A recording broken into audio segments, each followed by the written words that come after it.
季也很符合，刚好夏至啊，夏至就是1年过半，而我们的赛程也差不多是结束了。看一下今天的首发名单吧。KPG 的先发五虎是单路的胸针打野大唐，中路季梦，下路的双人组是小马加悠悠。目前大场是个3-4的战绩啊，小分只有1分，排名第5。而他们的对手 TT。 今天的首发名单，单人路的维新打野牛牛，中路周，下路是坤坤加上青山。最近每次看到这种 KK 这种 ID， 总能想到康康，对吧？懂你意思。来吧，赛前的数据也看一下啊，在数据这里，其实 KPG 的领先反而居多。你像一塔、小龙控制率以及先锋控制率都是 KPG 的领先，但一血率上 TT 领先。只能说牛牛在这种找机会的能力可能还比较强，以及说我觉得 TT 他们在各线上面追求线杀的这种频率比较多。对，这是我觉得他们打法风格的一个极大化体现啊，对线有优势，选手个人操作实力强，所以打野第一轮起节奏的成功率高。啊，这是 TT 一直以来的优势和风格。是，而对于 KPG 来说，我觉得这个赛段的打满率是比较多的，这个赛季的打满率是比较多的。但是每次打到那种第3局，我觉得 KPG 最大的一个问题是选手英雄池的厚度可能不太支持他在后几局的比赛里面有一个好的英雄选择。没错，现在 KPG 应该是进行了7场比赛，这7场比赛里面，仅有打芜湖 Gaming 跟 ACE 的时候是2比0结束的，其他的所有比赛全部拉满。那现在给到辅助的一个关键数据啊，辅助的关键数据上面其实选择英雄差不太多。现在这里呢是更加热衷于玩莫甘娜，因为能够搭配着坤坤一些比较好划脸的英雄，像卢锡安这样的英雄来帮助着 AD 去打伤害。那整体的数据我觉得也都差不多。而对于悠悠来说，他的一些偏绝活冷门的，像炼金雪人，其实在整个赛季呢也都有亮相。这2位选手是从打法风格上，我觉得是很接近的2位选手，他们都是那种对赛场敏感度特别高，而且开发能力比较强。像今天我觉得如果能，欢迎来到2026英雄联盟手游超级联赛夏季赛的比赛现场，第1场将由 KPG 对阵上 TT。接下来让我们有请双方参赛选手登场。辅助 KPG 悠悠 ，TT 青山。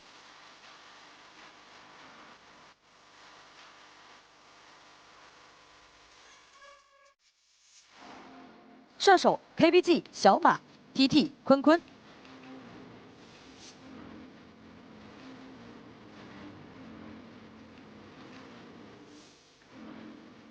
中路 KPG 季梦 ，TT 周。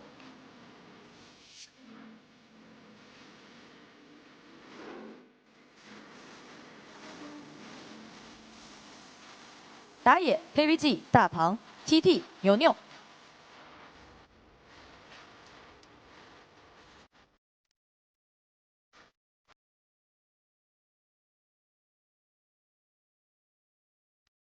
单人路 KPG 胸针 TT 星。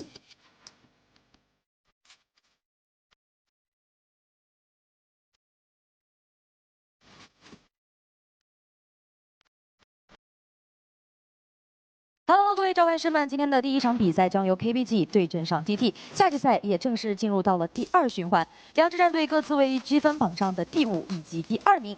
这是一场由冠军战队为我们带来的对决，我相信一定会让屏幕前的你我感到心潮澎湃。究竟结果如何，也让2位解说老师带我们一起来看。欢迎场上的10位选手，也要再次感谢我们的主持人敢敢。近期我觉得无论是 KPG 还是 TT， 他们的状态是有些起伏的。你像 KPG 是体现在一到游戏中期，全乱了。就有点不知所措了，那个味儿就怪了。对，也不知道怪在哪儿，就感觉边线运营不出去，打团又因为有的英雄的选择的问题，他们的团战没有那么好发挥。因为我感觉，尤其你像昨天面对 RV 的那场 BO3，对于 KPG 来说，他们第3局比赛，你可以从某种层面上来说，他是展现了自己英雄池的一些独特，比如上单选了一个诺手，但是那把诺手他也就1v1打狼人像那么回事儿，但你一看打团，你就发现诺手这个英雄在团战里面的作用是很低很低的，就包括其实昨天 RV 跟他们打的是 B 战，就我知道你这阵容中期打团猛，对，我就想办法不跟你接正面团。而且我感觉 RV 现在也有这样的问题，他们也有那种中期其实打团有点奇奇怪怪的一个问题。但他是因为我觉得阵容的选择双 C 会相对而言比较偏后期，所以他这样打后期是有人去兜底儿的。所以还是我觉得 KPG 在拿到趁手的阵容，他们能打出很好的效果，绝对能跟什么 FP 能跟 TT 掰手腕。但如果一旦没有那些英雄之后呢，他们还要怎么去拓展？对。回顾 KPG 的几个大场胜利啊，其实都是那种雪球滚得很快很密，进攻性很强的阵容，包括风格。而 TT 啊，最近也是要看一下他们能不能在中转边之后啊，打野帮2条边线去创立足够的优势，通过这个优势去奠定最后的胜势。是的。而且就像刚刚你说的，在前面对于 KPG 来说比较好滚雪球的大唐的盲僧，我觉得应该是这个赛季里面帮助着 KPG 起到最多雪球的英雄。那现在在赛场上，你选盲僧，对，主要你就选一把。你选盲僧，而且有努，有这个波比，其实都能接，而且接的效果还不错。对，他太怕波比和岩雀这样的中野或者是上野了。有这种技能性反制的英雄，就你从点对点的技能上看，它就是个 counter 啊，像这种洒石阵啊，包括波比的坚定风采。就在没有这样的英雄情况下，我觉得盲僧起节奏能力确实很强。但如果有这种偏反手的英雄限制进场手段比较多的阵容的话，其实盲僧打团的压力会非常大。他必须不能先出手。你看这一把下来，我们先看一下班位哦。泰坦、朗姆、青钢影这3个都带有一定锁头性质的英雄全没了，而 TT 这边也很针对了大唐的位。但这一把盲僧是落入了牛牛的手中。但点对点的刚才也聊到过啊，无论是努还是波比，这2个英雄现在在野区对位上，其实接盲僧是压力不大的。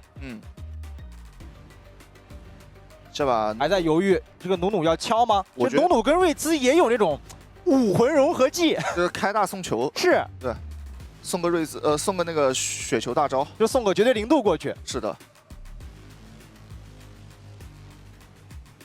奎桑提。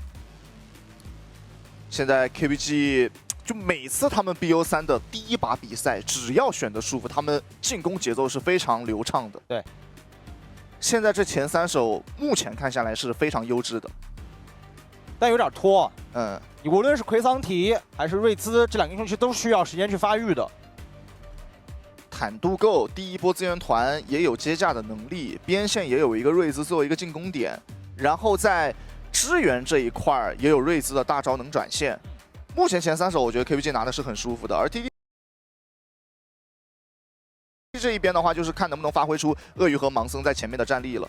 这2个英雄的击杀效率是相当高的。对，格温就让他在中期周就很熟练的去走那个抗压线就好了，吃那个防守线。2轮班如果对班射手位的话 ，TT 占优啊。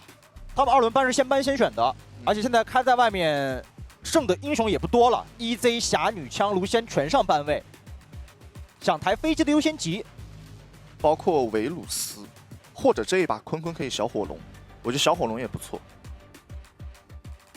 现在其实对线压力小火龙不会吃的特别大，而且 KPG 这3手前面其实挺难很好的威胁到小火龙。飞机也上班了，巴德小火龙吧，我感觉巴德小火龙还真可以。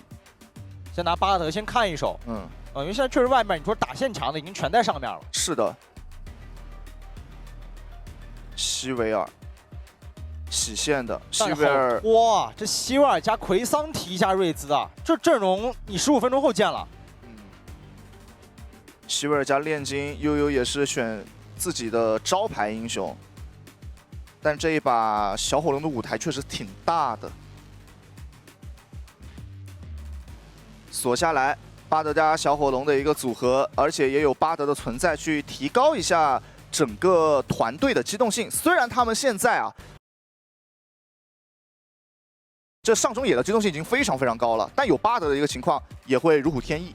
而且青山的巴德啊，就也是我觉得是很灵性的，无论是大招的使用，还是他那个奇妙旅程的使用。是这把 KBG 就像你刚刚说有个问题，他们太拖了，而且你不感觉他们的先手能力非常匮乏吗？这个先手能力就真的只能看悠悠前面能不能打出一些优势。如果炼金这个英雄，你等到后面对面的一些什么水银这些做出来之后，炼金其实打团没有什么作用的。对，主要这个我也算是他们对于昨天的比赛内容进行了一个复盘跟改变吧。昨天他们的阵容其实选择会进攻压力比较大，但发现在游戏内容的呈现上，反而到了游戏中期是没有特别好去找机会去发起节奏的点。那今天，与其我在中期着急焦急，我不如把阵容就往后期放，放慢脚步。对我也不迫切在中期找节奏了，我就发育，等着我的双 C 成型去打后期的大团。是，这把 KBG 看一下能不能如愿以偿的把整个游戏的时间啊拖到自己的回合当中，因为他们这个阵容对比扎实度来说比 TT 高太多了。但这样扎实的前排就会很容易被小火龙和格温给限制。是，但 TT 的阵容好的点就在于我们一直会强调容错，就这个阵容容错，你从曲线度上讲是非常好的。前期有鳄鱼、盲僧这样的上野组合去扛起压力，打到中后期又有小火龙、格温这样的双 C 去兜底，而且巴德这个英雄也是变相去抬高整个阵容上限的一个英雄。是。这把 TT 中期就周周要小心，就他这条线是要绝对小心的。就格温这条线，如果格温发育不好的话，其实小火龙输出压力会稍微大一些。因为小火龙他不算是一个裸打前排很快的英雄，打前排快还是得看格温。对，就格温有真伤嘛。小火龙是厉害在到了后期，他那个能喷前排弹后排，然后去烧，然后一波团前，只要像那个超级弱尔龙息先喷个3、4次，对，这个慢慢去磨，那个伤害对面是吃不消的。而这一把还是 KBG 选择到了一个前面其实速度没有那么快的一个阵容，看能不能变相的威胁一下小火龙的一个发育。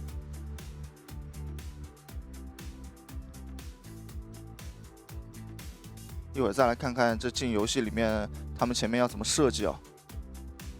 这也是两支战队在本赛季的第2次交手了。目前的排名情况啊 ，TT 是位列全联盟第2，大场是6胜2负，小分是6分的一个状态，而 KBG 是3胜4负的一个大场状态，小分是1分，目前位列全联盟第5。是的，这是两支队伍在都登顶过我们手游职业比赛的最高的那个山峰，但在整个去年，其实对于他们来说，都面临到了一些挑战和质疑。但今年对于他们来说，这次夏季赛是重新出发。尤其对于 KBG 啊，人员的更换也好，包括这个队内以前的核心，对吧？离开了之后，现在悠悠和大唐，包括小马这3个人，看能不能够接着扛住 KBG 的这杆大旗。就现在对于 KBG 而言，整套队内的体系构成是一个老带新的组合。同时要跟各位同步一下 ，TT 队内反映了一个游戏内的问题，裁判与技术人员正在对该问题进行检测与查证，请大家稍作等待，比赛将在稍后恢复。就是对于这种老带新的队伍，其实我们很想在赛场上看到的画面是老将的沉着冷静跟新人的敢打敢拼是一个相得益彰的画面状态。这个点我觉得现在在 KBG 它仍处于一个磨合的阶段。是的有时候确实，我觉得大唐作为老将，他对于时间点、节奏点的把控是相当敏感的。但新选手，你像季梦，有时候是容易上头。上头也正常，也理解。反正这个时间对于他们来说，就是调整一下，想一下要怎么打。这个用最近的话来说，这补水时间。对，补水时间，这个绝对很补水。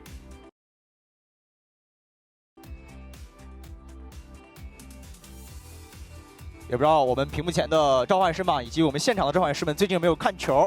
最近这个生物钟正不正常？是这个游真的，我觉得竞技体育，无论是我们英雄联盟手游超级联赛的舞台，还是那片绿茵场上，你真的会感慨年龄是竞技运动员迈不过去的一道坎儿。但也总有那种你可能觉得，这今年可能不会同意，今年他可能同意了，但是他最后不同意。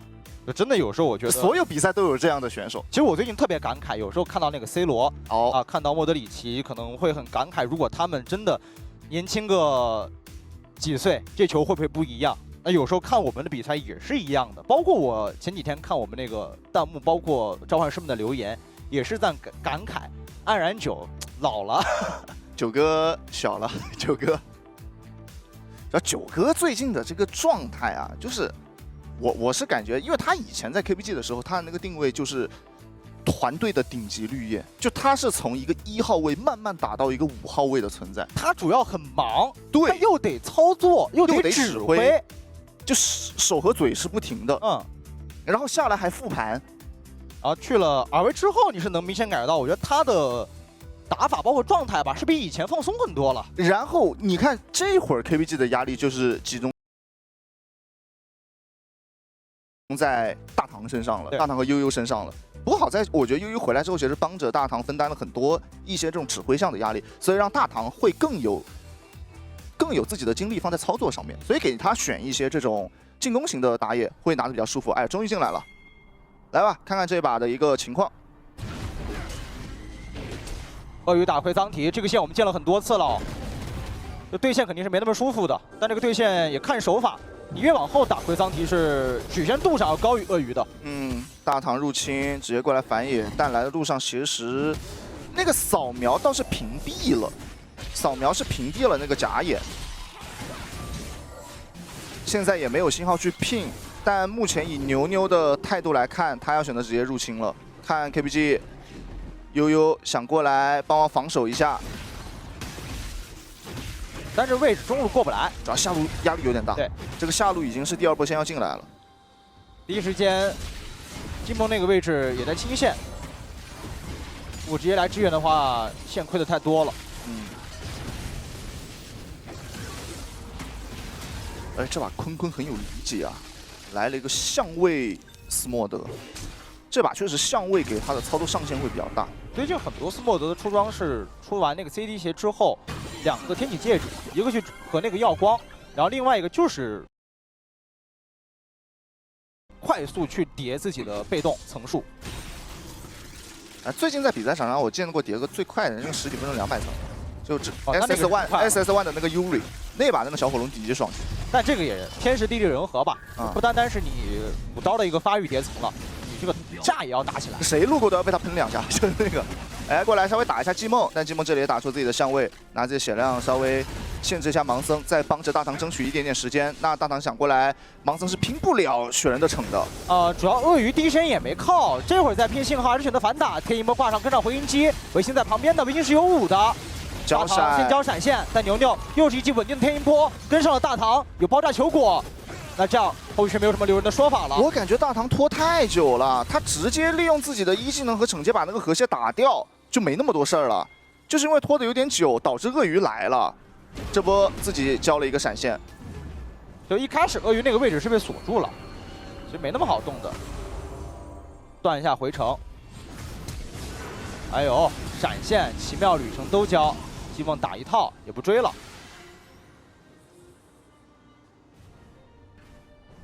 这轮也稍微换个线，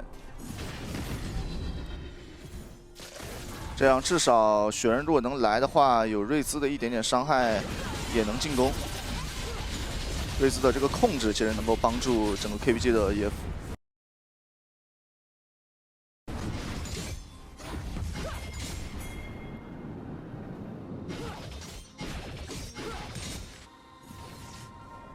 这把你2队都有需要发育的点。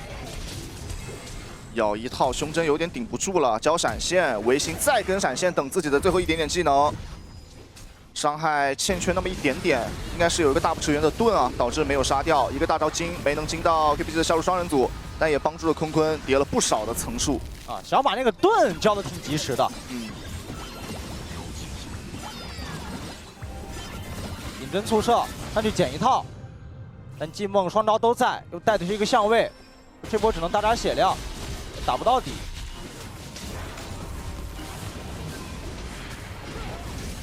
但确实光炼金一个人对于小火龙的威胁没那么大。这把坤坤的发育是很不错的，但是这一波想过来找一下青山，青山这里应该是走不太掉了，交了一个技能，再开个门能走，小马也来了，开上一个大招，2下平 A， 拿到了本场比赛的1血。这个人头的分配也比较合理啊，是给到了希瑞尔。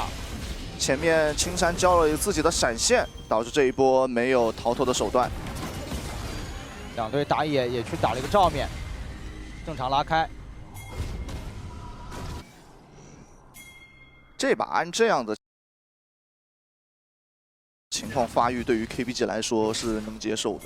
肯定能接受啊。对，而且我觉得更好的地方在于接下来的团战第一波资源的交火 ，KBG 毕竟领先一个拼成的伤害，就 NUNO 这英雄斩杀线太高了。主要是 TT 这阵容，如果第一波选择硬接团的话，很看上野的发挥，因为小火龙这英雄，他如果是魔宗这套出装的话，第一波资源团跟他真关系不大，他就过来叠层的。 对吧？坤坤就是过来对有啥摁啥，叠完了之后说兄弟别急，我叠得很爽。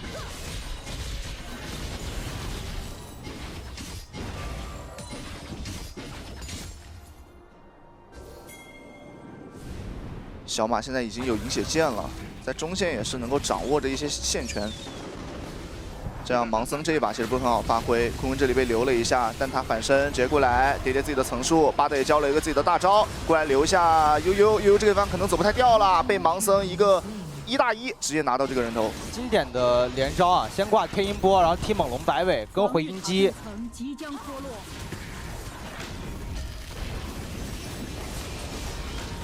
又稍微叠几下。 就是选小火龙，我们就关注他的层数就行了，就是等他出山。还是那个问题，就是 KVG 这样发育确实是能接受，但 TT 也是能接受，因为这把小火龙是没有受到影响的。啊。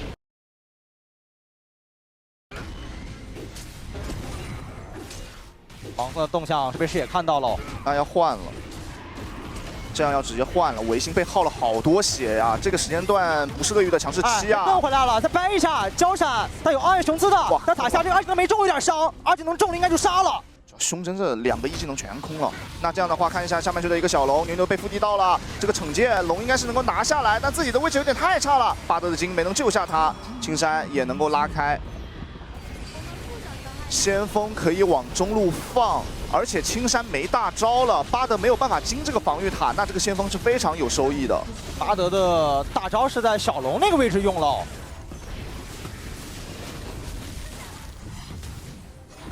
这样中外塔一破，其实坤坤的发育会有点难受，他只能很被动的去接一些回推了，因为视野的压力会有。影响到是他不能去打别人去叠层了，而且回到刚刚下路的1v1维新那一波，其实前面被耗的有点太多。主要那波就是后面胸针技能空太多了。是，主要他那波是一个散剑打橙装，确实打不过。然后这波也是这个大招有点救队友心切。 现在一脚踢回来，再有一个回音机，甚至想过去杀对面2个人。悠悠这里应该是走不太掉了，哎，他最后点闪锁住了，坤坤交了一个闪现，但青山的一个1技能还是晕到了2个大唐，再交一个闪现，留坤坤，坤坤这里不太好走了，瑞兹再跟上一个技能，坤坤这里触发了一个香味，还是有一个闪现能够跟上他。那维京来到这边的战场过去，他咬的是一个大唐，太肉了，胸针就在他的后面，但胸针是没距离掰的，如果有距离掰，感觉能操作一下。稍微换了一点经济给格温啊，但正面的团战 KVG 有点猛，他们这个阵容确实很能扛。像月牛牛，大唐也到了，推雪球过来，这个 combo 链衔接的很稳定。 来自于胸针跟大唐的一波配合，哎，这波周想闪现拿图没拿到，就那位置一看到知道走不了了，哎，不让头给格温，就赶紧跟你说大唐你别扛了，拉拖吧，我来扛。是，因为这把格温的发育是不赖的，那格温也基本上是峡谷制造者加上残翼那一套出装啊，就跟以前的出装也不太一样了。闪现。 确实把这个大招给躲掉了，然后这炼金开了一个那个大招，回血回的还蛮快的。然后努这个绝对零度炸的有点满，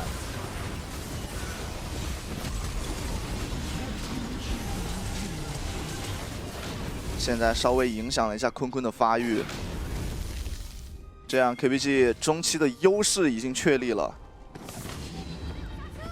但之前的比赛对于 KBG 而言，就是优转胜这个过程啊，他们总是做的没那么理想。而且 TT 在这个赛季啊，翻盘的局挺多的。就除了打 FP， 他打 FP 被翻盘，打别的队翻盘的局还蛮多的。但今天在阵容的选择上 ，KBG 也算是做了一次破釜沉舟的改变吧，没有选像之前进攻压力那么大的阵容，反倒是。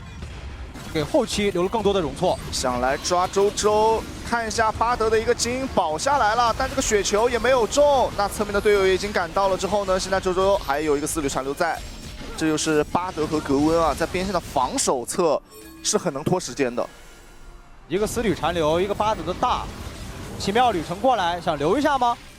但没什么留人的角度啊，主要那个一技能不好出，清线就好了。晕到了小马，小马这个地方有点危险，再给他一点伤害，小马死了。青山的一技能，这个外塔了。哦呦，配合着那个残血的小兵晕到了小马。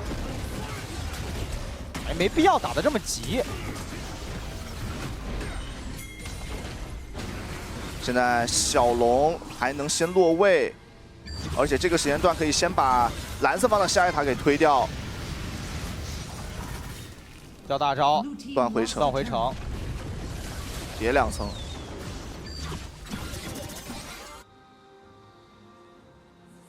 好，我们也收到导播老师消息啊，小火龙129层了，10分钟10分半129层，这个已经算叠得很快了。是。牛牛的位置很差呀，要被掰了，交闪现。胸针也利用自己的一个2技能稍微挡了一下这波控制，那这样打残了牛牛的状态，小龙 TD 是不太好争的。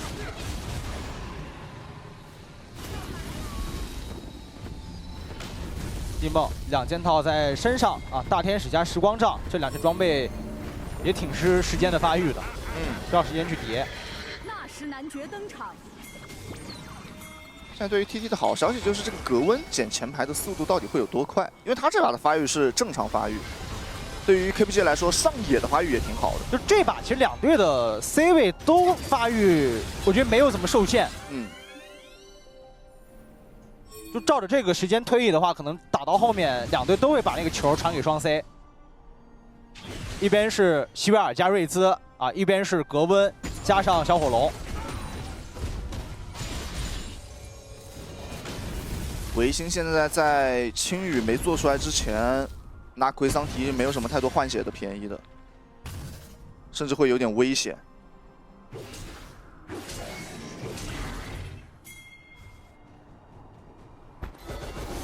想留下青山，大唐交3技能，简单的尝试一下。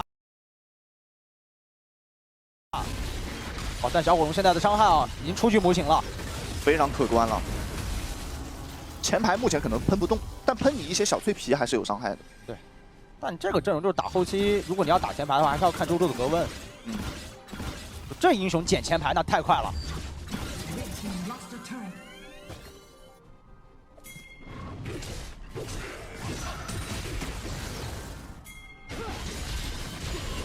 2队的双 C 现在都是2件套在身上。现在对于 TT 来说，确实没有这个中1塔，可能野区的视野这一块会落后一点，但是抓到了惩罚，抓到了这个抓到了悠悠，给了点惩罚。对，给了点惩罚，想来惩罚一下悠悠。打了一个疾跑，打了一个水银。比赛推进到13分钟，本场的第1条大龙已经刷新。2队接下来可能都会围绕着大龙去做一些设计。先看这一波吧，大唐要到了，但雪球没推到。奎桑提无双驼斧的第3段也没蹬回来 ，KPG 不追了。还是有这个狂风的存在哦，有这个狂风的存在，帮助鳄鱼多拉开了这一波。小 TT 要过来动大龙了，目前也都没小龙的压力，小龙是1人1条。想过来看看打龙的一个速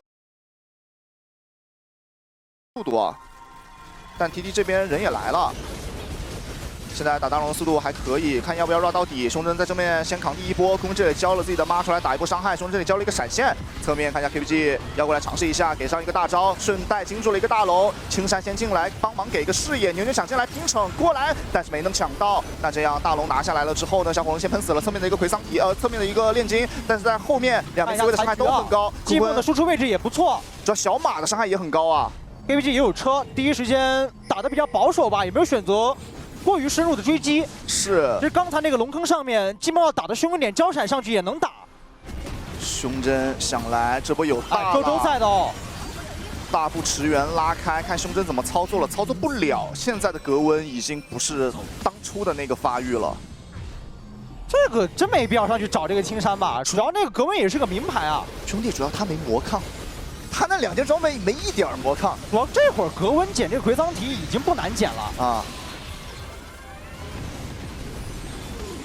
大龙一拿其实走就行了，要真求稳的话，确实有点拼不了城。你看盲僧进来也很难。你在野区的生态上讲，能跟努努拼斩杀线的英雄不多。努努这个英雄打关键资源，他的惩戒斩杀线是独一档的。那现在有了大龙 buff 的 KBG， 看一下能滚多少的雪球。元素亚龙登场。15分钟啊，我刚才也得到消息，小火龙200层了，现在舞台已经搭好，就看坤坤怎么回馈队友了。这把还好不是那种独 C 局，至少周周的格温这把也有很好的发挥空间，压力没有那么大。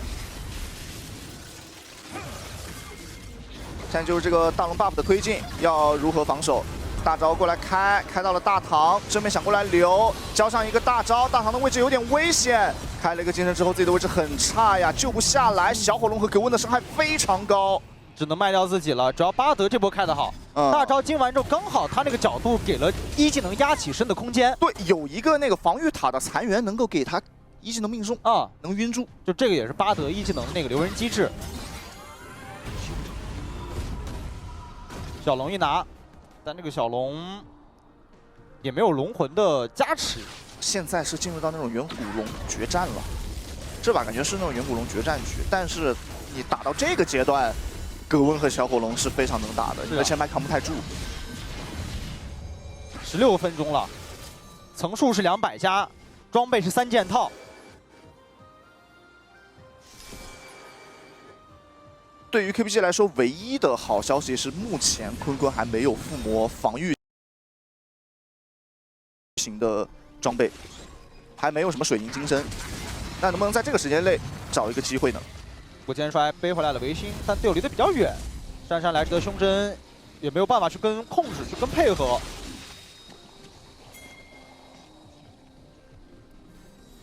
或者说一会儿打团的时候，看一下这个瑞兹能不能够送一个人到后面，能把那个武魂融合技打出来。这个赛前我们也铺垫了，就努努去续一个绝对零度，感觉得送魁，就送个魁到那种奇奇怪怪的那个位置啊。就这也是个比较好的团战画面啊。包括现在 KBG， 你看双 C， 这西边也4件套喽，其实伤害也高。对 TT 他们打团其实就很看他们的阵型，但他们打团的难度其实没有 KBG 那么大。来看一下第2条大龙打这个速度哦，正面小马其实打的伤害目前来看还不错，但还要硬抓到底，还是想利用自己雪人打龙的这个速度。葵桑提先理一下边线，现在来到正面，坤坤的站位很激进，想要在侧翼先偷一套胸针的血量。胸针也不太好扛了，龙5000多的血量 ，KBG 选择先收手，要抓到底吗？盲僧的天音波也挂上，坤坤交大招，但可要打到底了。交过来，想过来背到了一个小火龙，坤坤这地方交出了自己的闪现，坤坤这里被掰到了，找到了这个机会，坤坤没了，但是 TT 拿到了这个纳什男爵，他们能走几个呢？一个正面又定到了一个大唐，大唐有闪啊，击梦跟闪，跟上强化的20能禁锢，队友也在身边，接下来想留青山，悠悠移速够吗？强力招式是用过了，这个距离是没有过肩摔的角度的，就是这一波呀，这一波坤坤是没有附魔水银的，他没有办法去抵挡悠悠的这个闪现杯，他追求的是极致的伤害，是优先做出了4件套。对，这波机会找的确实好啊，但 TT 也很冷静，就是野辅没有管这个被开了的小火龙，直接过来把大龙给打了。就待会儿有大龙冰线的加持，压力也不大。看这一波，主要这个龙没拉脱，又过来接着接盘了啊！刚好坤坤这个大招也叫了，胸针 TP 来到正面啊，两队要为这个远古龙殊死一搏了。是的，19分钟7比7的一个人头比，这么一个开到了牛牛这里被自己的巴德大招惊了一下，坤坤这个地方直接叫出自己的一个大招，伤害很高。鳄鱼也开了一个大闪过来留下自己的前排，但这波小马直接被小火龙给喷死了。瑞兹开了个救护车走，但是正面的远古龙已然成为了 TT 的囊中之物。哇，这就是后期的小火龙，一个人就是一支军队。而且盲僧还想追，看下一个天音波吧，天音波没挂上，胸针的无双头。 豆腐倒是把牛牛瞪了回来，青山的奇妙旅程也交了，简单的消耗一下，也没后续了。不过刚才那波团战在那个小隘口啊，确实我们看到了小火龙的威力。牛牛这个位置怎么玩到这儿去了呀？但没事儿，他打了一个人数减员，他来了个1换1，那这样的话双龙会有机会一波啊，看一下。仅剩中府防守端的压力是有点大的。是的。 这边如果再死人就一波了，惊到2个人，那打瑞兹，瑞兹这里被压起身，他还有一个金身，只有这个地方先捡死对面的一个炼金，再捡死对面的人，游戏要结束了。恭喜 TT 20分钟先下一城。这主要打到20分钟的小火龙还是太权威了。 确实没办法，主要那个位置已经是小火龙一个大招喷5个，对他一个大招命中了5个人，打残了所有人的血量，然后再是一个一技能打前排弹到了希维尔，把希维尔给斩杀掉了。就在远古龙的那个小口子那儿，就小火龙的大招效果太好了，那个大招是把那个地形上的所有人给铺满了。对，而且还是在第2条大龙的时候，我感觉 KPG 的那一波。 思路我觉得是没有问题的，就是拿大龙当鱼饵，然后吊你小火龙往前追的那一刻，让悠悠去开，他们开到了，只不过在大龙出的那波博弈是没有博弈过 TT 的。如果他们第2条大龙也是 KPG 拿下来的话，可能会不太一样。对，就如果我们按照你的那个思路，第2条大龙的归属是 KPG 的话，他们在那个远古龙之前是可以把线先送过去的。是，我觉得他们线的优势去转中立资源，他们都可以不用打远古龙，他们就直接去破高。 高地，因为他们第1条大龙其实没拿到什么东西，第1条大龙连2塔都没推掉，这个确实是因为前面小火龙清线，包括格温的这些清线 ，TT 做的很好。我觉得 TT 他们在兵线的处理上面是领先于 KPG 的，我觉得这可能是第1把比赛的一个体现。而且确实2个队伍在，我觉得这种后期大核的处理思路、使用思路上吧，我觉得 TT 更加的老道。这个也一直以来是他们战术库里面的一个武器。而对于 KPG 而言，我们对他们的印象一直是。 要节奏啊，前中期要打进攻啊，对，打进攻为主的一支队伍。这2个队伍在这种偏后期的英雄阵容的使用上，你是明显能感觉到 TT 用的更好。是，感觉这个就是有点 KPG 用了一个自己不擅长的领域去接招，但没有想到，其实前面我觉得做的已经有点刮目相看了，就已经是 KPG 能做的比较好的一个地方了。这也算是 KPG 结合他们自己。 昨天的游戏内容做的一些改变和一些突破，因为昨天其实 KPG 在他们失利的那场 BO3里边也是过分追求前中期节奏，想要在中期 all in 结束掉比赛，前崩太紧，输一波炸了，对，输一波直接炸缸了，就直接没有办法了。但今天确实感觉到这个阵容，如果要从BP 上面去考虑的话，我觉得小火龙可能得ban，就真的小火龙这一把发挥空间有点大，就坤坤他就只给了1波机会。 但那波也让没办法，对，那波是炼金直接闪现过来背你了，前面封个强力胶，然后闪现过来背你了。而且 KPG 那一波其他队友跟的也快，就是一看到炼金背回来，该跟的伤害、该补的控制链跟的都很及时。我们也来看一下本场的赛后数据面板吧。坤坤不仅是打出了队内的最高伤害，也打出了全场的最高伤害，42198的伤害值。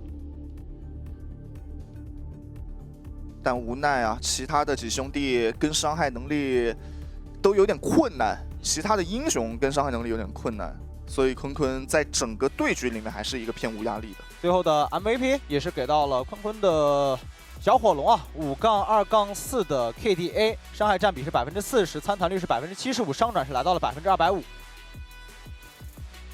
但直到最后都不附魔，方庄对。 无论是金身还是大家不要这么学啊！大家不要这么学啊！人家那4个队友都带 TT 的，你在排位里面遇不到这4个队友的，巴德不一定这么保你的。其实3件套之后，真的求稳的话，我觉得怎么着都不是我见过第1条龙打完回家直接附魔了，尤其那种进攻型的，你第1次打完回家，你到那个 CD 结束之后，你就能直接附魔。但防装你是可以稍微等一等的，因为比较贵嘛。来吧，我们也回顾一下本场的一个 highlight。 就是这一波，就是第1条大龙打完之后啊，2队对于残局的一个处理和运营。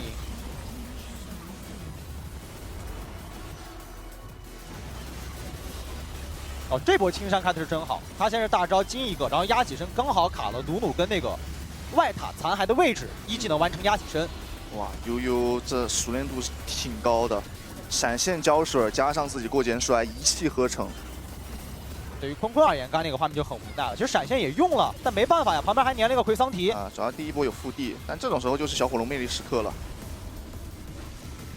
哇，这个口子，这个大招敷下来真是赏心悦目。这大招喷完之后直接斩杀一个，而且这波大招直接大到了5个，这真的是小火龙魅力时刻了。对，而且打到那会儿，就是他的层数已经是200加了，就那个伤害就有点吓人了，已经开始。对，所以看下一局比赛 KBG 的一个调整，要不要回到自己擅长的那个领域，就是拿到一些进攻的英雄。但我觉得进攻的英雄像大唐最擅长的2个，魏是一直在班位上的，然后感觉桑是已经被烧掉了。对，我觉得魏这个英雄可能 KBG 这个赛季都拿不到1把，就真有这种可能，对吧？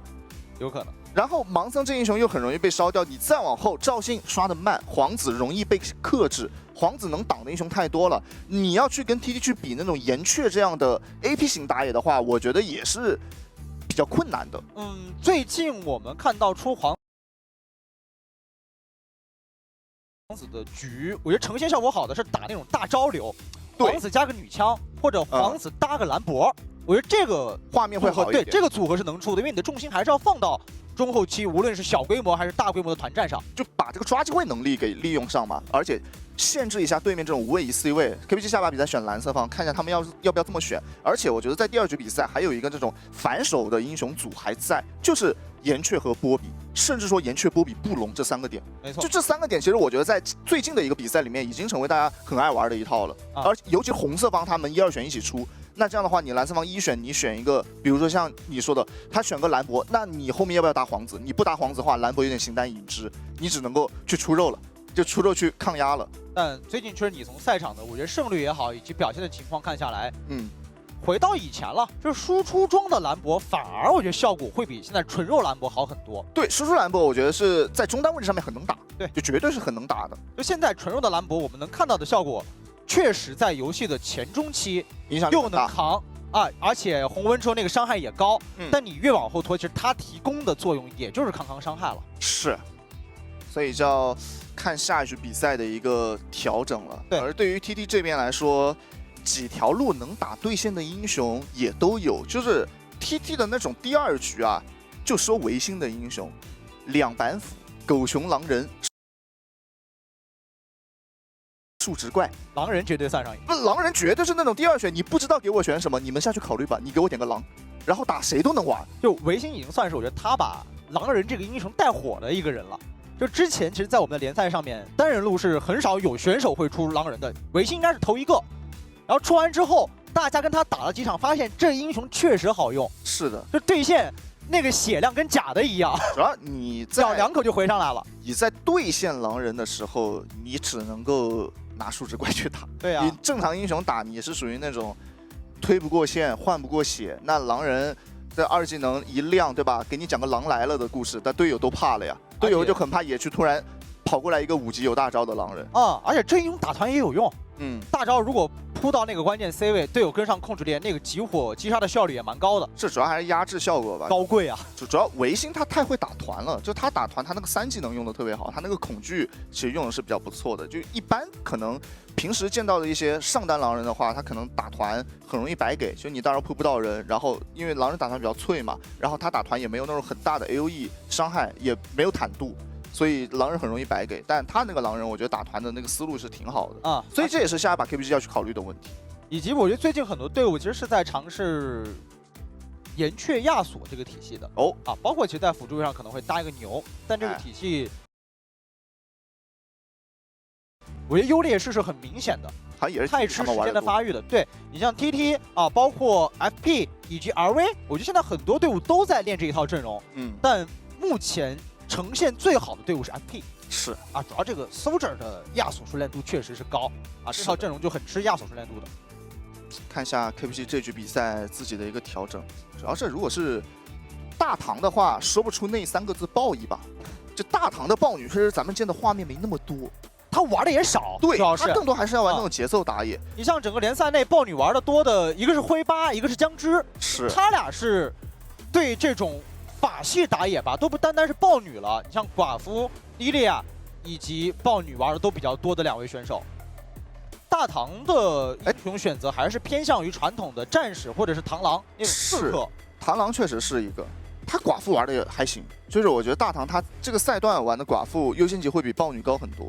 但寡妇这个英雄啊，我觉得真的是不到第3局，不到那种破釜沉舟，还是谨慎斟酌一下吧。这个英雄的优先级确实不高。就你选寡妇，你的进攻节奏压力非常大，就是你得那个进攻像潮水一般，一波接一波的帮队伍去滚雪球。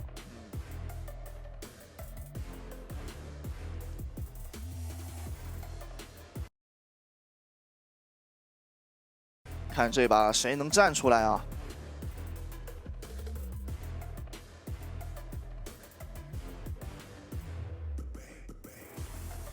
对于 KPG 来说，就正常的一个游戏时间能够进入到一个中期，但就是你在这种劣势局扳平的能力，或者是你在有小优的局势下面能不能转化为胜势的这个能力，还是需要锤炼的。时光、泰坦、阿卡丽，好，这3个英雄是均被送上班位，而刚才一直在聊的魏啊，也同样被 TT 锁死在班位上。看一下后续，包括朗姆啊，我觉得 KPG 可能第3选要把朗姆给搬了，不搬他选择搬兰博。看 TT 最后一手搬什么啊，以及我觉得他们要做足考虑自己在红色方在 BP 的设计上，他们待会儿的1、2选想要交换到什么样的英雄。现在是你把安倍萨优先级抬高，虽然说上一局比赛把鳄鱼给烧了，安倍萨对线压力没有那么大，但是如果你一选安倍萨 ，TT 可以拿得很舒服的波比岩雀。是，而且外面已经没有人能跟安倍萨组成那个双锁的体系了。我的了，汤哥，你上来直接1锁豹女，抱一把，担责任了，这个绝对是担责任了。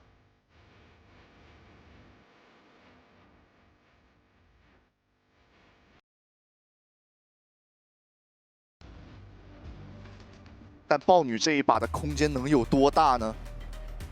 我们看的比较多的恶豹是恶是没了，你后面再选一些战士型的上中2条线的话，你看秦刚影又想给你抢掉。而且我们一直诟病豹女这个英雄的一个点，就是在于她有优势，但她这个滚雪球带领队伍走向胜利的能力是差一些的。好赢，好玩不好赢。TT 还可以在3楼去补一个岩雀，所以他这样选的会很舒服。你选安倍萨的话，就还是那个问题啊，你很怕这个波比岩雀。而且悠悠这一把也是要去选一些比较传统的应付的。进场一多，反而没有那么好发挥。看安倍萨加谁吧，加飞机。拿个前期的战力支点，你看这就是 KPG 想把前期的进攻给打出来。啊，我们也看到了很多粉丝留给自己喜欢战队的一些话，我又看到那个 TT 加油，25年总的遗憾留给26。怎么有个沙皇？先让我们见到沙皇。岩雀一拿啊，这个岩雀一拿确实，你像安倍萨这种英雄很难受啊。对面一个岩雀，一个波比，这个 TT 这前3手非常克制 KPG 的这3选了。就包括你豹女飙到之后那个豹形态的扑，就也会被克制。搬山羊，把这种远程开团的应付限制。KPG 这边可能还是要搬个霞，这种有自保能力的英雄，因为希维尔已经没了 ，EZ 上班位了。有位移的2个英雄选1拆1，对吧？只剩下一个霞了。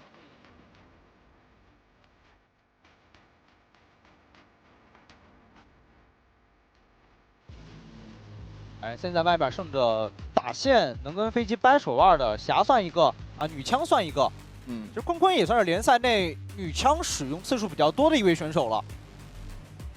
一个坤坤，一个 Barry， 就他们俩是玩女枪玩的比较多的。这把感觉维鲁斯也可以。就 TT 这边的话，感觉选维鲁斯也行，因为他的站位比较远。选女枪的话，就像你说的，相信自己的一个手法和他打团找输出的能力。因为这一把我觉得女枪在团战里面的输出空间其实没有维鲁斯那么安全，维鲁斯会更安全一点。而对于 KPG 来说，选牛就是我陷阱都摆好了 ，KPG 只能硬着头皮往里顶，想利用自己的操作来抹平阵容上面的克制链。但这个巨难，就真的很难很难，对吧？你后面这五楼奥拉夫，唯一一个没有那么害怕的了啊。但这把奥拉夫又属于那种对线不一定能有优势，因为你现在其实看到很多奥拉夫对线没优势的。昨天倒是有一把奥拉夫打波比的对线。那把对线是从对线开始就砍穿了，然后奥拉夫到中后期就表现的比较亮眼。最后青山也拿到了洛，也是很久没有在赛场上面看到洛这个英雄。就洛打牛头也足够经典了，确实很经典，但其实很久没见了啊。主要这个英雄在手游里面，他这个定位啊，还是说比较独特的。就是回想起，我觉得最早版本的洛，当时是霞洛。一起上班位，然后到了后面慢慢就是要么开霞，要么开洛，两个开一个出来。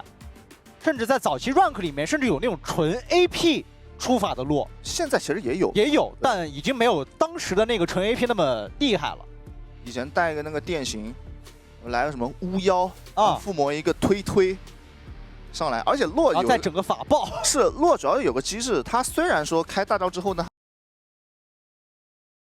他不能秒接自己的盛大登场或者闪现，但你可以用那个推去打断大招那个后摇，然后再接你的闪现2技能。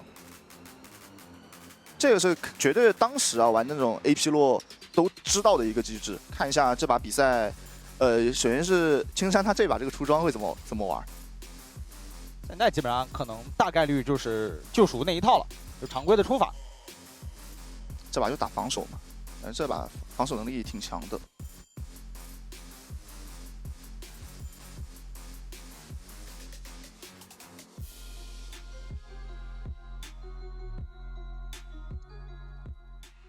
来吧，两队 BO3 的第2场较量，蓝色方 KPG， 红色方 TT， 目前大比分 TT 是1比0暂时领先。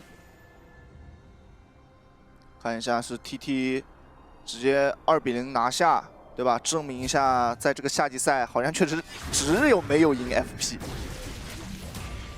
但是 KPG 会拿下这一场，把悬念留到最后。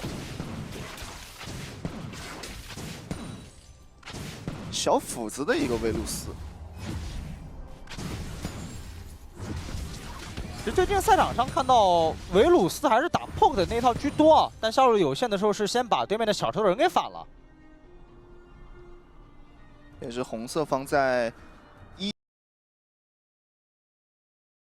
级有限的时候下入双人组常用的一个方式。对，但这个信息。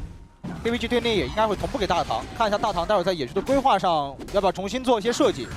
然后蓝色方是会过去点那个占卜花朵，对吧？蓝色方的下路插个眼过去把那个占卜花朵给点了。红色方就是过来翻野怪。这奥拉夫前面这把胸针对线不太对劲啊，这换血换的有点太多了。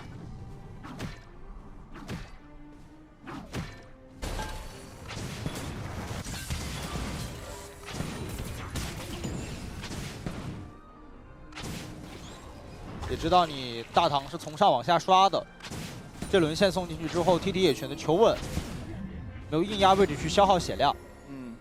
这波线也是个平线 ，KPG 选择想把这个线速推出去。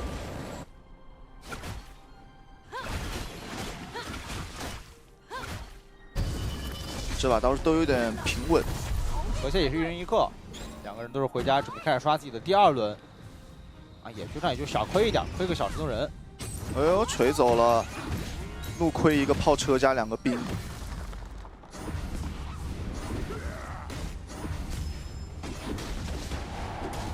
这纯对线稍微亏了一些啊，胸针。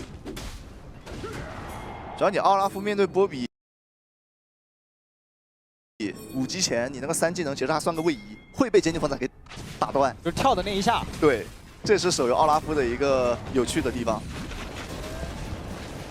悠悠刚好在2连完之后触发了这个相位，扭开了岩突，要不然这一波是要被回去爆一波血的。啊！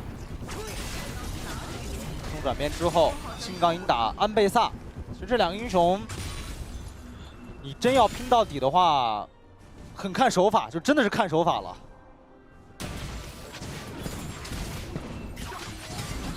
一个抬到，但这把比赛前面还是比较慢的。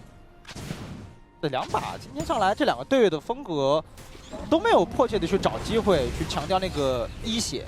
悠悠这大招都已经开了嘛，然后上路好像是一个短的一个壁咚到塔下，也逼出了胸针的一个大招。那这样上路这个线可能吃不了了。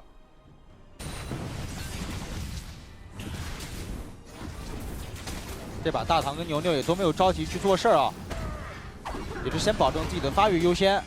这打断了呀！这一步出现了呀，这就是鲁莽回击被打断了。对呀，这死的有点随意，这太轻松了，这杀的太轻松了。好自然啊！这一波，就这波是真的不能再回来吃这波线了。我这诸神黄昏也用了，然后鲁莽回击，其实知道他在有坚定风采的时候还是要交。先看这一波吧，金梦来了是打了维新一个闪，但胸针这波掉点真的，我有点没想到吧？对，非常不应该这波。大招稍微躲一下对面的一个伤害，大唐也是在边线打出了新钢影的一个大。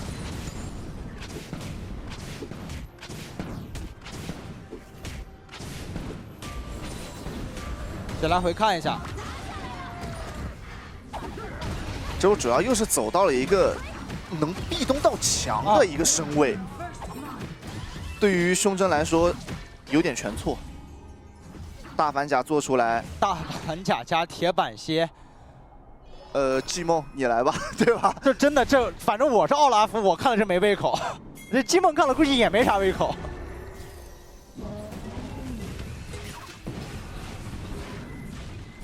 现在 KBG 也急啊，他们这个阵容确实是要打那种偏纯净场。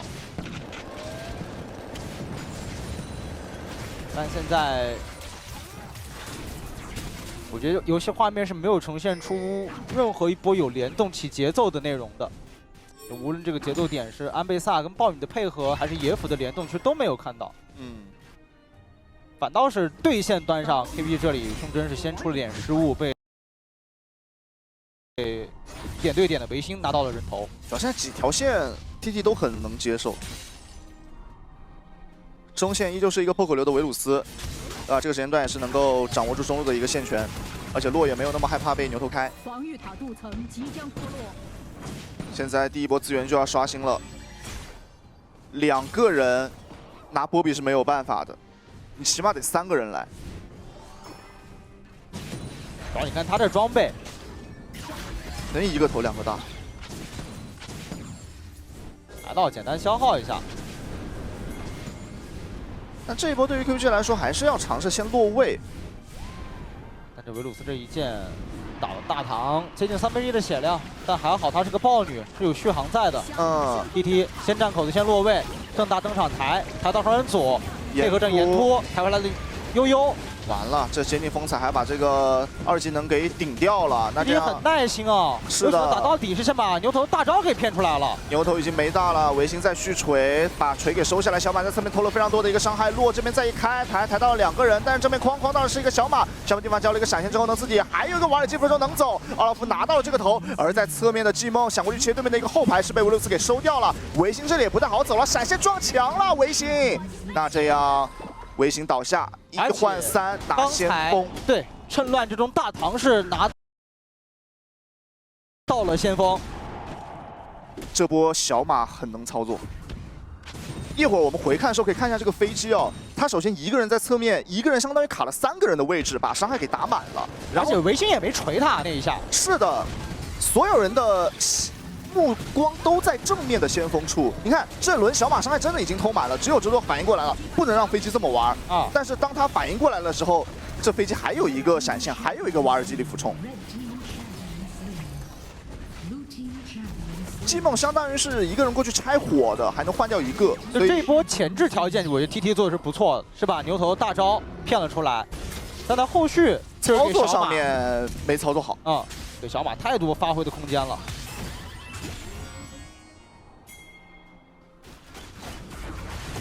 这样第一条的小龙 TT 凭借着人数的优势，还是能拿下来。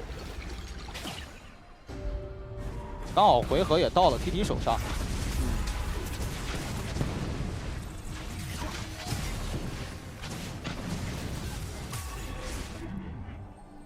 那现在又要进入到一个偏平稳的一个发育期，对于胸针来说，钢臂已经做出来了，在接下来对于后排的威胁是不错的。想动一下维新，维新续一锤，只锤走一个。没能控制抵消掉，不过没关系，把这个防御塔拿了就行。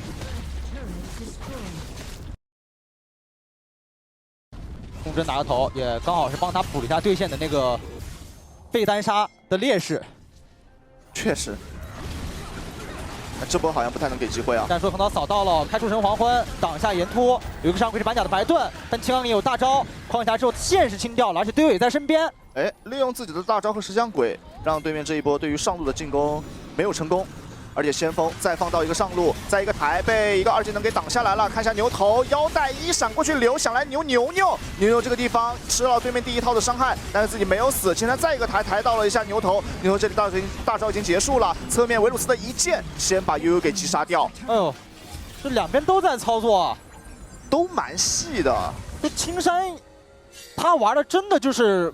他把每个技能用的是恰到好处，他先是盛大登场抬，然后轻舞成双回队友身边之后，没有选择着急交那个惊鸿过隙，他是第二时间去打了第2轮的康波链控制。而且主要第2时间牛头大招结束了，所以才拖到了一个维鲁斯能过来收头的一个时间。上一波的交手，悠悠是想快速打出来一个人数差的，他的敲铃铛是找的牛。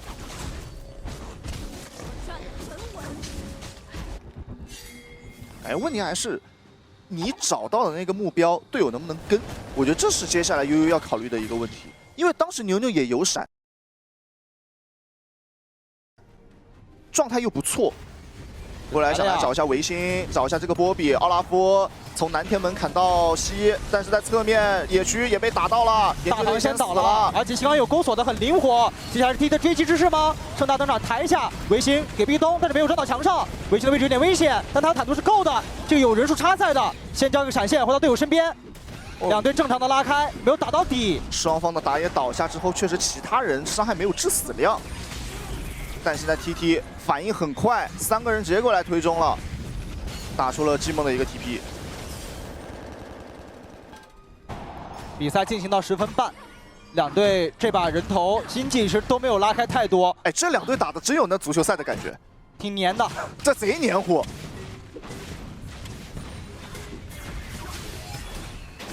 这把没有卡牌，没有说那种能罚的或者什么样。哎，那这波下被魅火到了，再接腐败锁链，强慢也封到，焦元交代想走，但这个位置横竖都是死。岩雀大招立功了，哎，确实有点太黏糊了。黏糊到之后呢，自己也不知道会不会死。这打着打着，坤坤3个头了，3-0-1的 KDA。抬回来，奥拉夫开出神黄昏。牛每一台都有收益啊！在11分半，小龙还有30多秒时间刷新，大龙是在场上的，看 TT 待会怎么去设计去运营吧。到了这种关键的时间节点，两队就是会围绕着中里资源去做一些设计。但经济仍然咬得很死。目前 TT 队内发育最好的就是这个维鲁斯301的 KDA， 而金梦安倍萨也是有2个人头的进账。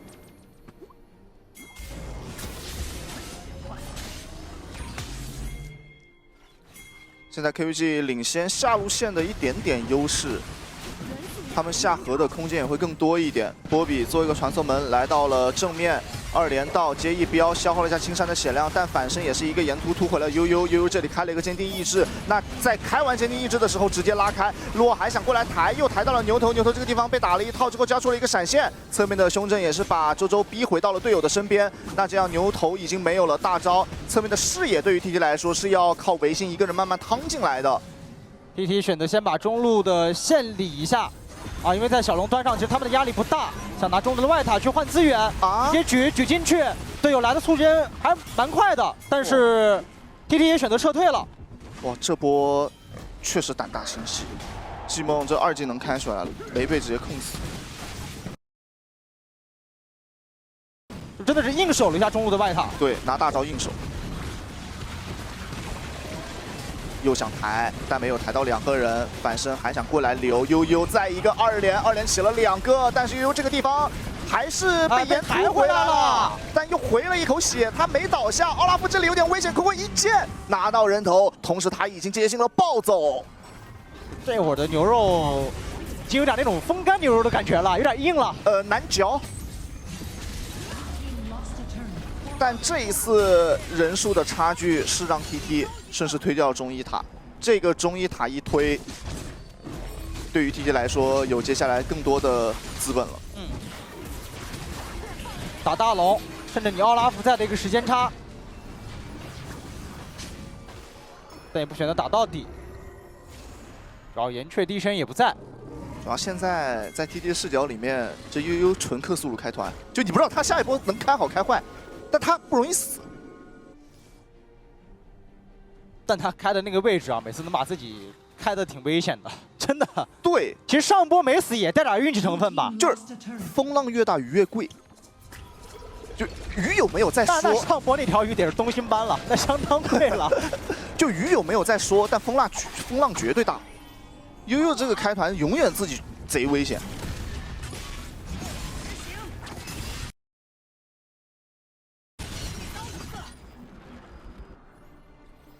现在 TT 也是想利用更稳健的一个抱团啊，面对对面主要是一个牛头一个奥拉夫，都是那种不太计成本的突进来。勾手下去战术横扫找大唐，大唐的闪现也用了，打了个闪。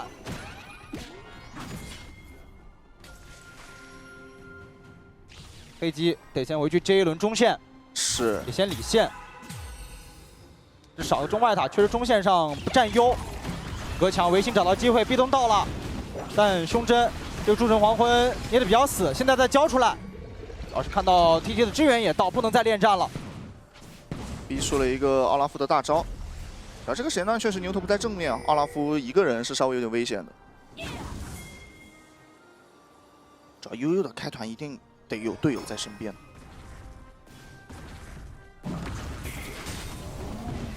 2连到了，小马过来跟上一点伤害，3件套的飞机伤害已经不低了。但同样，坤坤也是3件套。这战前如果你频繁的吃剑，你的血量状态也不会很健康的。现在两边的中路啊，安倍萨和青钢影都已经做出了自己的破剑者，也就是说，只要给了一波可能兵线回合出问题的阶段，看下下半区啊，那个小地图上。 看应该是岩雀把大招交了，强曼配合着勾手想找波机会，打了个闪。就现在青钢影和安麦萨其实都有一波线的机会，直接把2塔甚至高地给带掉。岩雀交大，青钢影交了闪，这是画面外的一个信息。但季梦也是利用自己的大招和闪现化解了这一波没阵亡。资源团前最后的一点点时间。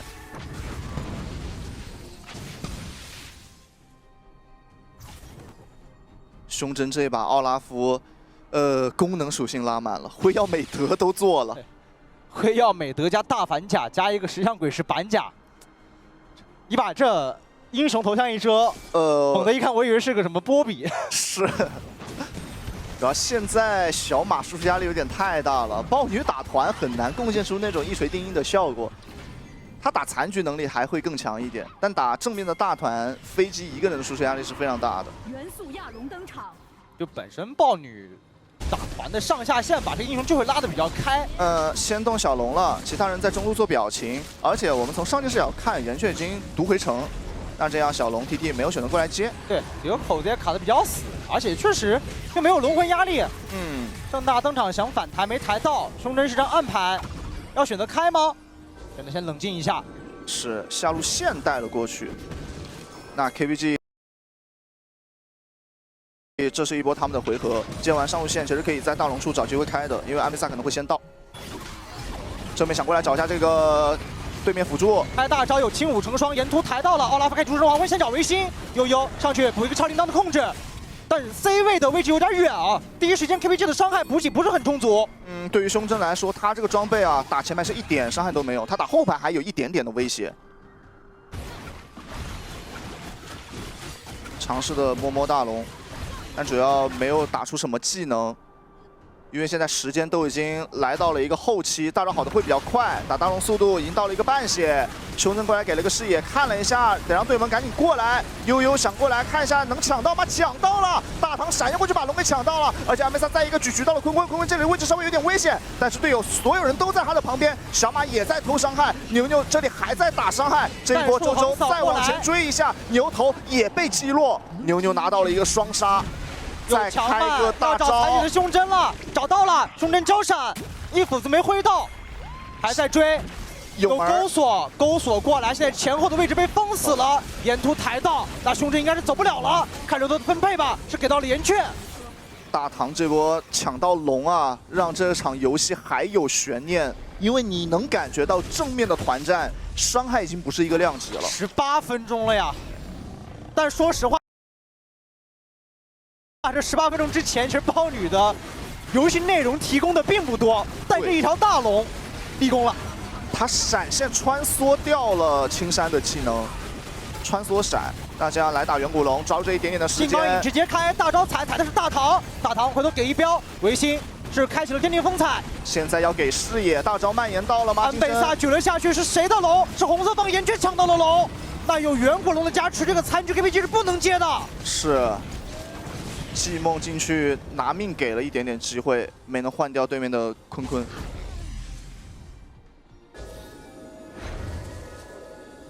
那这样一边手握着纳什男爵，另外一边手握着远古龙。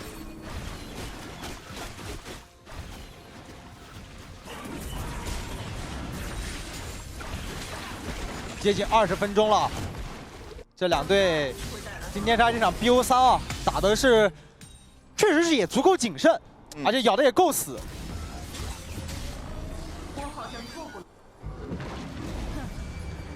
哎，这应该是误触。误触了。主要你拿这个皮肤误触一下，感觉你在搞耍，对吧？拿这个奶牛这个皮肤，但没事儿，反正这现在那个大招 CD 也没那么久，主要是没人看到。行，对面没人看到，对面没人是看到了，哎，看到了绝对给你逮捕。我们看到绝对给你逮捕了，但现在看一下远古龙的时间，还有不到1分钟。现在对于 TT 来说，看能不能利用这个远古龙，只要能把团开起来，他们就有十足的把握。但这会儿 KBG 也肯定会选择先避战。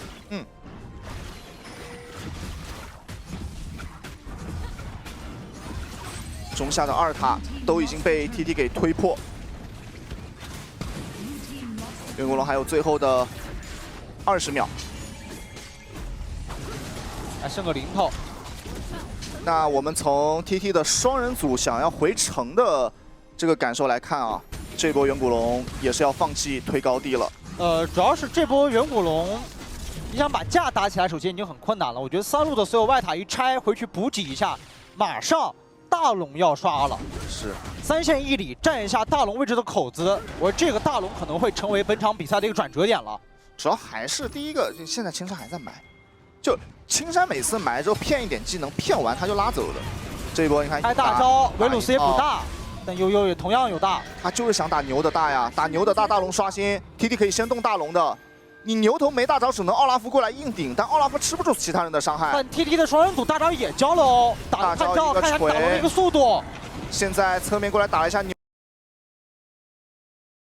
牛牛，牛牛对方有点危险，艾梅萨进去把牛牛打出了一个金身，悠悠过来了，想过来找牛牛，牛牛被秒了。这波是豹女拿到了这个头，朗姆虽然被换掉，但是在侧面看一下小马的伤害够不够。当然这里还有金身，小马这里水晶稍微解一下过来跟上自己的一个伤害，侧面牛牛一个超铃铛击飞命中了一个维新，但是坤坤一来一箭射掉了豹女，他还有一个复活甲，还有一个第2条命，但周三侧面也在跟自己的伤害，小马这里也守不住，那小马倒下 ，TT 还是一波胜利，最后一个壁咚再过来找牛头，悠悠只剩最后的一个人，成全了坤坤的3杀。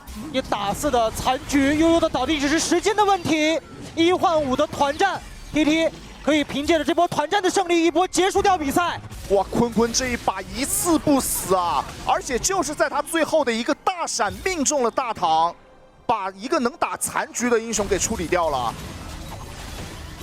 最后应该是定格在了8-0-4的 KDA， 让我们恭喜 TT 2比0拿下这场 BO3 的胜利。同时，这也是他们在夏季赛的第7胜。目前7-2的战绩啊，还是牢牢的捍卫住自己组内第2的成绩。恭喜 TT！ 最后的几波团战确实操作和肌肉的上限还是太高了。但最后一波团，就是 KPG 打的也不赖啊，小马机会找太好，通过瓦吉里俯冲，通过闪现去调整他输出的位置和角度。是的，我看最后那波团已经是机会找得非常好了。第一个是季梦，他这一把比赛其实经济落后的有点多，因为经济落后主要是在团队上面的经济落后。他最后一波我印象当中是先举，然后找的牛牛，等到了悠悠过来，是正式把那个团战开了起来。对，他相当于是直接单切掉了牛牛的状态，而且大唐拿到那个头了，那波非常关键，有一个人数差。但是也是因为朗姆的进场永远会伴随着自己后排不好跟，因为太远了。飞机是这千里迢迢的跑过来，把技能交完了之后跟过来了之后，强行换了一个人之后，发现自己就已经在维鲁斯的射程范围之内。是维鲁斯在侧面直接一个大闪过来定到了自己的后排，那这样维鲁斯拿自己的复活甲第1条命去换了你后排的输出位置，只要飞机一死，其实游戏就结束了。对，就那会儿飞机一死，整个队内的输出就会有一个断档。对，哇，这把比赛其实虽然是个2比0。但很精彩，咬得挺紧的，真的挺黏糊的这把，而且打团其实大家也都在操作，没有说很给机会的一些画面在。但我觉得回归一下游戏内容吧，大唐的豹女确实，你前面没什么节奏，是，这把其实不怪他，就是你跟江之的豹女，跟那个谁的豹女，跟灰八豹女，你呈现的游戏画面有点不一样。我是感觉这把主要是有点那种硬着头皮来，就有点像，我不知道大家记不记得当时那个奔给那个科马问奔给你会不会豹女，上来训练赛玩过一把，那我选了，没打出那效果。对，训练赛1枪1个，上去打了5分钟，不知道自己是谁。对，就是他这个豹女神，他前面其实是很难找到一些机会的，因为这把克制他英雄太多了。你看这个洛，就青山都能这样玩，然后又有这个撒石阵和坚定风采，其实给到豹女发挥空间很小，而且豹女又是一个，她是需要队友在帮她前面创造一些机会的。是的，但队友又是那些什么朗姆啊这种，更被对面的技能克制。对，而且其实刚才聊到青山的一些英雄选择，青山是会把那些极致追求上限的英雄在他手里真的，我觉得玩出花来。你像巴德。你像这个洛，这个都是我觉得上线跟下线拉得很开的2个辅助位的英雄了。是。回看一下本场的赛后数据面板吧。小马虽然狂轰乱炸，轰向了接近4万加的伤害，但最后我们还是要恭喜 TT 2比0，干净利落的拿下了这场 BO3。小马这把是真尽力。其实最后一波团，如果待会儿有这个 highlight 的话，大家可以看一下，他真的瓦尔基里俯冲找的输出位置以及闪现调整的角度，他已经做到极限了。就这把这个飞机，就最后一波，我可能看上去他跟上还有点急，其他的真的没毛病。但那个位置，我觉得他真的得那样去跟。对啊，最后应该是泉水前复活的安倍桑又被坤坤拿到了次击杀，他的 KDA 定格在了9-0-4，伤害占比来到了26%，参团率81%，伤转是153%。坤坤2连 MVP 啊！其中有一票也是给到了青山。下路双组今天打的都挺好的。这个坤坤加青山，我觉得你放眼全联盟，就他们的强度都是数1数2的。首先是这一波，我觉得 KPG 今天打团有一个问题是，他们找机会的能力是有，但是他们找机会的过程当中，可能没有想太多，我队友跟不跟得上，或者是我该找这个人是不是对的。对，我觉得就直接点，就这几个画面都是悠悠开了，没人跟，然后就是开了一个对面有闪的人，而且他那个位置，其实你说小马跟胸针也不能硬跟，就那个位置硬跟的话，可能3个都要死，因为你要进防卫塔的一个射程范围之内了。换句话说，还是 TT 他们这个阵型拉扯的太好了，他们阵型包夹的太好了啊，就是这个阵型收缩的一好，导致你悠悠一个人尬开进去，狼魔那种位置举不是，不举也不是。然后更不用说这一把胸针主要发育太差了，你看这一波所有人都来硬来杀了，然后悠悠正式把团开起来，我们可以看一下小马的输出位置吧。到这被抬了，净化解，然后瓦尔基里俯冲加闪现上去调整位置去找维新，主要他这波太伤了，他那个瓦尔基里俯冲，然后他其实在被腐败锁链蔓延到的一瞬间，那个死位了，已经是死位了。主要他那个瓦尔基里俯冲上前正好吃了一个2踢脚啊，就那一脚直接踹到他脸上了，本来踢不到的。然后20多分钟的青钢影那一脚，你踢谁都是的，直接掉了半血。所以那一波为了调整自己的身位，导致做了一个过激的举动，所以他自己的位置不是很好。但那个位置已经是没有什么办法了，所以也再次恭喜 TT。没错，那同样也赶紧让我们听一下 TT 的选手在拿下这场 BO3 的胜利之后有什么要跟我们分享的吧。Hello， 各位召唤师们，欢迎来到我们的赛后采访环节，我是敢敢。再次恭喜 TT 拿下了本场比赛的胜利，我们也是邀请到了他们的打野选手牛牛来接受我们的赛后采访。那么先有请牛牛来给大家打个招呼吧。Hello， 大家好，我是 TT 的打野选手牛牛。好的，再次恭喜你们2比0拿下了本场比赛的胜利，也是在这2年以来再次战胜了你们贯穿了整个超级联赛的宿敌 KBG。那此时此刻2比0干净利落的拿下了比赛，有什么想说的呢？我这样说，他们还是随便打的。毕竟还是比较有经验的，在这几年的时候也是一直有在跟 KBG 的去交手，所以说还是赢得比较轻松的。那其实想问一下关于游戏内的一些问题啊，就是来到了我们的第1局比赛的时候，其实前中期两边都打得非常的焦灼。那你觉得是哪一波团战或者说决策为你们在第1局的比赛当中打开了突破口呢？应该是那波大龙吧，因为他们打大龙决策，然后我跟辅助完成了一波抢龙决策，然后后面他们远古龙打到后期又想开我，然后又没把我开死，然后他们就炸了。确实2波关键的资源团都给你们去抓住了机会，然后让你们成功的翻盘。那还是在第1局比赛，因为当时其实 KBG 是有在中后期拿过一段时间的优势的，然后呢也是给你们造成了不小的影响和压力。那当时在前面 KBG 拿到优势的时候，你们的整个心路历程是怎么样的呢？